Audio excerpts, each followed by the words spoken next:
Many Muslims, when they're looking at what's happening right now to our brothers and sisters in Gaza and in Palestine in general and around the world, they can be very sad and depressed and feel disheartened. As if this is going to end the Muslim Ummah, we're not going to come out of this, what's going to happen? And we have to realize that we as a Muslim Ummah, we've been through worse and we've come out of those situations. We've been through worse situations, more threatening scenarios to the Muslim Ummah than what's going on right now. But the problem is that if we don't know our own history, we won't know that. And if we don't know our own history and how we got out of more difficult situations, when we just look at what's happening right now, then we lose hope. But the sunnah of Allah Azza wa Jal is the same. And this ummah, this nation is a nation that always comes back. Whatever Allah tests this ummah with, it's always temporary. It's never permanent. This ummah always rises once again. Now, I'll give you one event or a series of events that occurred that was more difficult for the Muslims to deal with than what's happening right now. And what I'm talking about is the Mongol invasions. Not just one invasion, but invasions of the Muslim lands. In the 7th century of the Hijrah, the capital of the Islamic world, of the Muslim world, was in Iraq. It was in Baghdad. Baghdad, this city, seated the head of the Muslim world, the Al-Khalifatul Abbasi Al-Musta'sim. Al-Musta'sim was the Khalifa of all of the Muslims in the Muslim world. And as I said, Baghdad, this city, seated his throne. He was a ruler of the Muslims from Baghdad.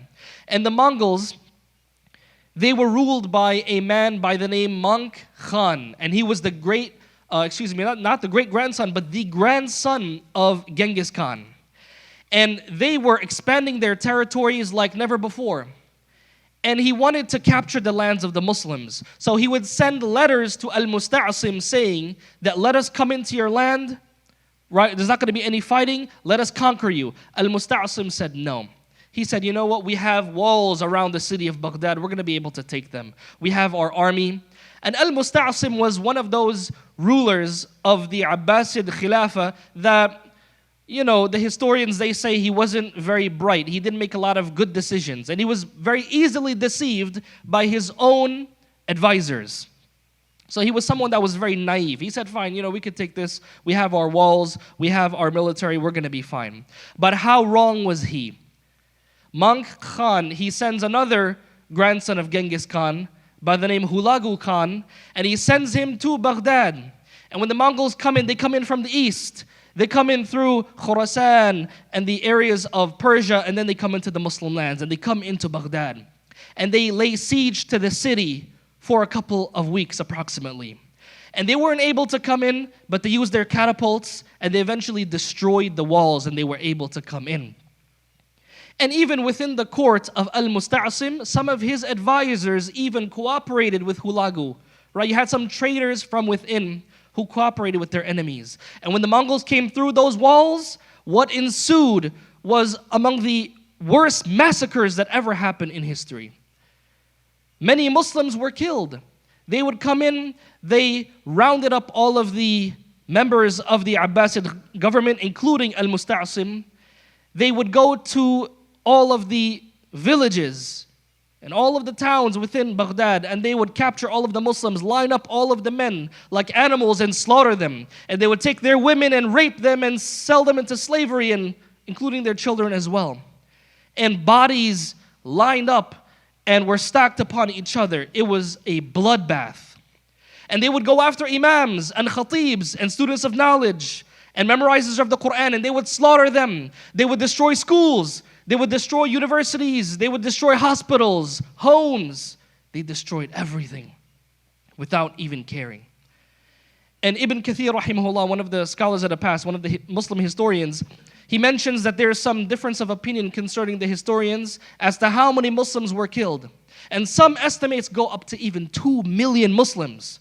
This is not even counting the Abbasid army. 2 million Muslims slaughtered and killed. Some say that the river was flowing red because of the blood of the people. And Hulagu, he had to move his army away from the area that they were in because of the stench of the rotting bodies that were laid there. Ibn Kathir rahimahullah, he said that the masjids were empty. There was no congregational prayer. There was no Jumu'ah for months. This was such a destruction that the agricultural infrastructure of Baghdad took years to come back. But this was something that was very difficult for the Muslims to deal with. However, after this destruction happened, another grandson of Genghis Khan by the name Berk Khan, he had actually accepted Islam. And when he heard about what his cousin Hulagu did, he says that by the help of Allah, I will make him pay. Not all of the Mongols were non-Muslims. Some of them had accepted the faith of Al-Islam. But I want to read to you a statement of one of the scholars of the past, Ibn al-Athir. Ibn al-Athir was a scholar who died before the events that I just told you about. He died before the destruction of Baghdad. He was never able to see it. But he did see what happened before, because the Mongols were ravaging the Muslim lands for decades before. And he said some very painful words about what he experienced. And keep in mind, he didn't even witness the destruction of Baghdad. Only Allah knows what he would have said if he witnessed those horrible events. Ibn al-Athir rahimahullah, he talks about the events before the destruction of Baghdad that he witnessed.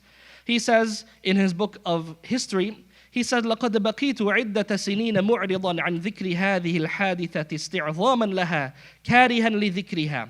He said, I spent years not wanting to even mention these events because of how horrible they are and how much I don't want to mention them. He says, about every time he wants to write about these events, he says, فَأَنَا أُقَدِّمُ إِلَيْهِ رِجْلًا وَأُؤَخِّرُ أُخْرَى. He said, every time I want to do it, I put a foot forth, and then I take a step back. فَمَنِ الَّذِي يَسْهُلُ عَلَيْهِ أَنْ يَكْتُبَ نَعْيَ الْإِسْلَامِ وَالْمُسْلِمِينَ. Listen carefully to what he's saying about the events unfolding. He says, who can possibly bear to write the death announcement of Islam and the Muslims? That's how he viewed what was happening. This is the end of Islam and the end of the Muslims. I can't even write about what's happening in front of me. I don't even want to mention it because of how horrible it is. He says, وَمَنِ الَّذِي يَهُونُ عَلَيْهِ ذِكْرُ ذَلِكَ. Who can possibly easily mention these events? And then he goes on to say, فَيَا لَيْتَ أُمِّي لَمْ تَلِدْنِي وَيَا لَيْتَنِي مِتُّ قَبْلَ حُدُوثِهَا وَكُنْتُ نَسْيًا مَنْسِيًّا. He says, I wish my mother never gave birth to me. And I wish that I never witnessed these events and I was long gone and forgotten. Then he goes on to say, فَلَوْ قَالَ قَائِلٌ. If someone were to say, إِنَّ الْعَالَمَ مُنْذُ خَلَقَ اللَّهُ آدَمَ وَإِلَى الْآنِ لَمْ يُبْتَلَوْا بِمِثْلِهَا لَكَانَ صَادِقًا. He says, if someone were to say that from the time that Allah created Adam until now, human beings have never witnessed a greater trial and test than this, if someone said that, they would be truthful. That's how he is viewing the events that's happening in front of him. So, and then he goes on to say, he compares what is happening in front of him to Ad-Dajjal. He says about Ad-Dajjal, وَأَمَّا الدَّجَّالِ فَإِنَّهُ يُبْقِي عَلَى مَنِ اتَّبَعَهُ وَيُهْلِكُ مَنْ خَالَفَهُ. He said that when Ad-Dajjal comes, he's going to spare those who follow him, and then he's going to destroy the rest. Meaning Ad-Dajjal at least is going to spare some people. He then goes on to say, comparing Ad-Dajjal to the Mongols, وَهَؤُلَاءِ لَمْ يُبْقُوا عَلَى أَحَدٍ. But these people, they're so ruthless that they did not leave anybody. بَلْ قَتَلُوا الرِّجَالَ وَالنِّسَاءَ. Rather, they killed men and women, وَالْأَطْفَالَ and children, وَشَقُّوا بُطُونَ الْحَوَامِلِ. And they cut open the stomachs of pregnant women. وَقَتَلُوا الْأَجِنَّةَ. And they killed their unborn children. فَإِنَّا لِلَّهِ وَإِنَّا إِلَيْهِ رَاجِعُونَ وَلَا حَوْلَ وَلَا قُوَّةَ إِلَّا بِاللَّهِ الْعَلِيِّ الْعَظِيمِ. Look at how this scholar, this man, is talking about what's happening. He's calling what is happening in front of him as the death of Islam and the Muslims. That's how much of a big deal this was, that he is writing such painful words. But as I mentioned, this is one of those moments that's more difficult to go through than what we're going through right now. And scholars of the past wrote words like this about those events that happened. أقول ما تسمعون واستغفر الله لي ولكم فاستغفروه إنه هو الغفور الرحيم. الحمد لله وكفى وصلاة الله وسلامه على عباده الذين اصطفى وبعد. Now, one scholar that was born after the destruction of Baghdad, Shaykh al-Islam Ibn Taymiyyah rahimahullah. Ibn Taymiyyah rahimahullah, he writes some words about what the Mongols were doing and what the Mongols have been doing for decades. And Shaykh al-Islam Ibn Taymiyyah rahimahullah, he said that the Muslims were tested so much that many people lost hope in Allah. And they thought that Allah's promise was not true and that He would abandon this ummah. That's the thought process that people had when they were going through these events. And like I said, some Muslims going through what we're going through right now, they might think the same thoughts. But Shaykh al-Islam Ibn Taymiyyah rahimahullah, he even says, وَحَدَثَ مِنْ أَنْوَاعِ الْبَلْوَى مَا جَعَلَهَا قِيَامَةً مُخْتَصَرَةً مِنَ الْقِيَامَةِ الْكُبْرَى. He says that the events that happen, it's almost as if Allah summarized the Day of Judgment and made a summary of Yawm al-Qiyamah and then put it in front of our eyes. That's how he's describing what happened. But Shaykh al-Islam Ibn Taymiyyah rahimahullah, he's talking about the wisdoms as to why Allah did not give victory to the Muslims. One of the wisdoms he mentions is that this was a test by which Allah distinguished the believers of strong faith from those who had weak faith. This was a test so that it would be clear who had strong faith. And that's why Allah subhanahu wa ta'ala puts us through all of the tests that we go through. No matter how hard or easy those tests are, it's a test of faith to weed out the weak so that the strong, those who have strong iman, will remain. Another wisdom that he mentioned is that the Muslim world, before the Mongols came in and destroyed them, he said that the Muslim world was so corrupted. The military was corrupted, the average people, the common folk were so corrupted and they turned away from the deen of Allah. Ibn Taymiyyah rahimahullah, he says, فَقَدْ كَانَ فِي نُفُوسِ كَثِيرٍ مِّن مُقَاتِلَةِ الْمُسْلِمِينَ وَرَعِيَّتِهِمْ مِنَ الشَّرِّ الْكَبِيرِ مَا لَوْ يَقْتَرِنُ بِهِ ظَفَرٌ بِعَدُوِّهِمْ لَأَوْجَبَ لَهُمْ ذَلِكَ مِنْ فَسَادِ الدِّينِ وَالدُّنْيَا مَا لَا يُوصَفُ. Shaykh al-Islam Ibn Taymiyyah rahimahullah, may Allah have mercy upon him, he said that the average Muslims, the body of Muslims, and their soldiers, they were so corrupt that if Allah gave them victory over the Mongols, because they didn't have victory over the Mongols right away, but he's saying that the Muslims were so corrupt that if Allah gave them victory over the Mongols, then they would spread so much corruption. He said that this would lead to the corruption of the dunya as well as the deen. When the Muslims turned away from their deen, Allah subhanahu wa ta'ala tested them like this. And had Allah gave victory to the Muslims in Baghdad, perhaps they would be more oppressive than perhaps the Mongols. But Shaykh al-Islam Ibn Taymiyyah rahimahullah, he said that if the Muslims were given victory, then the corruption that they would spread in the dunya, in the world and the religion cannot even be described. So that's why Allah subhanahu wa ta'ala did not give them victory. However, within 4 decades after the destruction of Baghdad, before the end of the 7th century of the Hijrah, the same Mongols that destroyed Baghdad, the same Mongols that killed millions of Muslims, they came to the fold of Islam. They accepted Islam.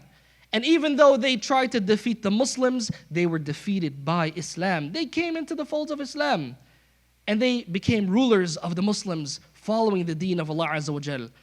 Of course, they were not perfect, but as I said, they tried to destroy the Muslims, but they were defeated by Islam. And Islam will never be destroyed.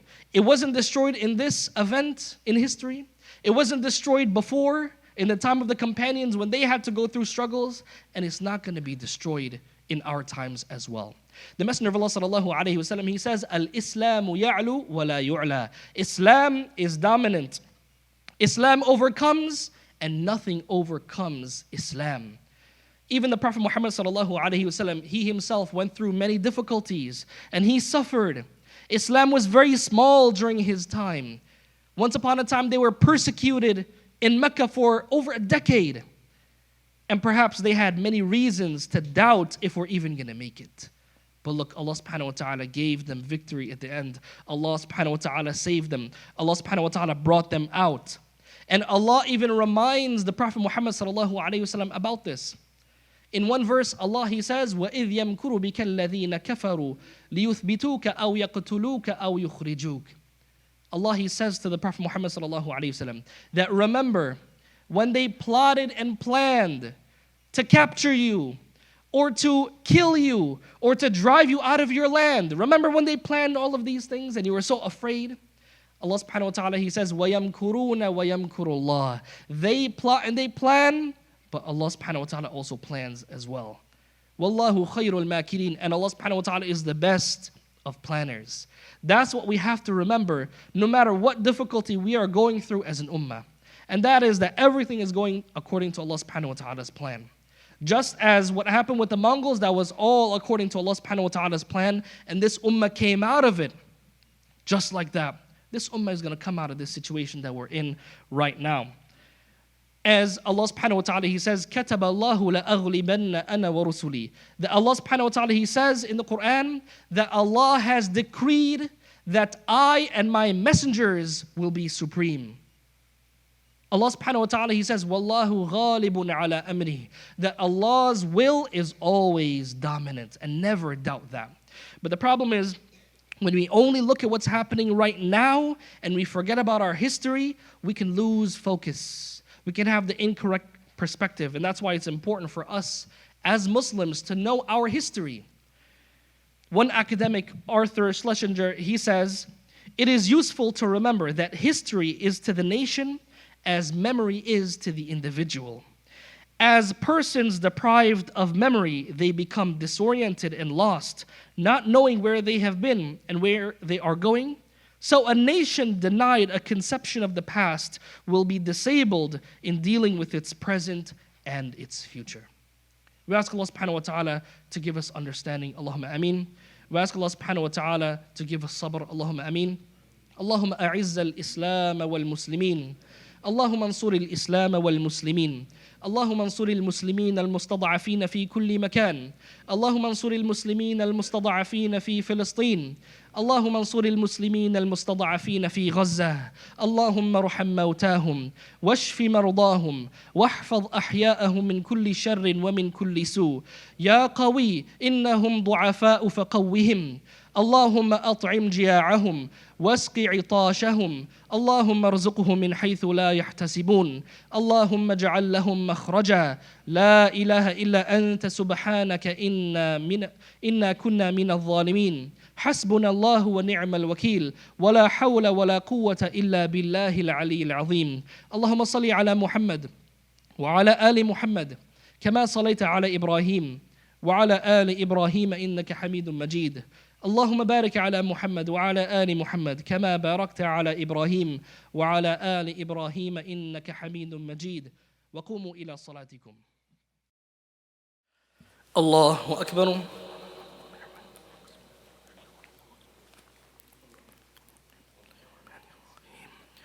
الحمد لله رب العالمين الرحمن الرحيم مالك يوم الدين إياك نعبد وإياك نستعين اهدنا الصراط المستقيم صراط الذين أنعمت عليهم غير المغضوب عليهم ولا الضالين آمين. يا أيها الذين آمنوا استجيبوا لله وللرسول إذا دعاكم لما يحييكم واعلموا أن الله يحول بين المرء وقلبه وأنه إليه تحشرون.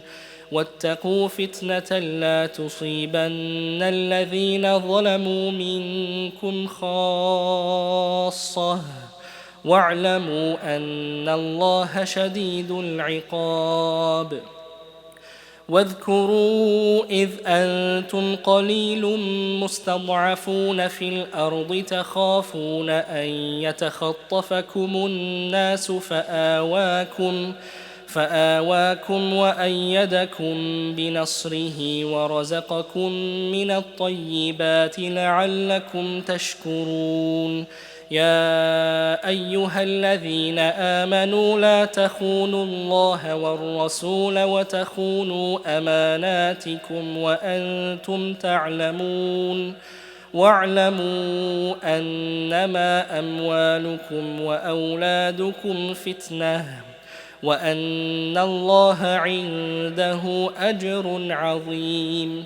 يا أيها الذين آمنوا إن تتقوا الله يجعل لكم فرقانا ويكفر عنكم سيئاتكم ويغفر لكم والله ذو الفضل العظيم. وإذ يمكر بك الذين كفروا ليثبتوك أو يقتلوك أو يخرجوك ويمكرون ويمكر الله والله خير الماكرين. وإذا تتلى عليهم آياتنا قالوا قد سمعنا لو نشاء لقلنا مثل هذا إن هذا إلا أساطير الأولين. وإذ قالوا اللهم إن كان هذا هو الحق من عندك فأمطر علينا حجارة من السماء أو ائتنا بعذاب أليم. وما كان الله ليعذبهم وأنت فيهم وما كان الله معذبهم وهم يستغفرون. وما لهم ألا يعذبهم الله وهم يصدون عن المسجد الحرام وما كانوا أولياءه إن أولياؤه إلا المتقون ولكن أكثرهم لا يعلمون. وما كان صلاتهم عند البيت إلا مكاء وتصدية فذوقوا العذاب بما كنتم تكفرون. الله أكبر. الحمد لله رب العالمين الرحمن الرحيم مالك يوم الدين إياك نعبد وإياك نستعين اهدنا الصراط المستقيم صراط الذين أنعمت عليهم غير المغضوب عليهم ولا الضالين آمين. إن الذين كفروا ينفقون أموالهم ليصدوا عن سبيل الله فسينفقونها ثم تكون عليهم حسرة ثم يغلبون والذين كفروا إلى جهنم يحشرون ليميز الله الخبيث من الطيب ويجعل الخبيث بعضه على بعض فيركمه جميعا فيجعله في جهنم أولئك هم الخاسرون. قل للذين كفروا إن ينتهوا يغفر لهم ما قد سلف وإن يعودوا فقد مضت سنة الأولين وقاتلوهم حتى لا تكون فتنة ويكون الدين كله لله فإن انتهوا فإن الله بما يعملون بصير. وإن تولوا فاعلموا أن الله مولاكم نعم المولى ونعم النصير. الله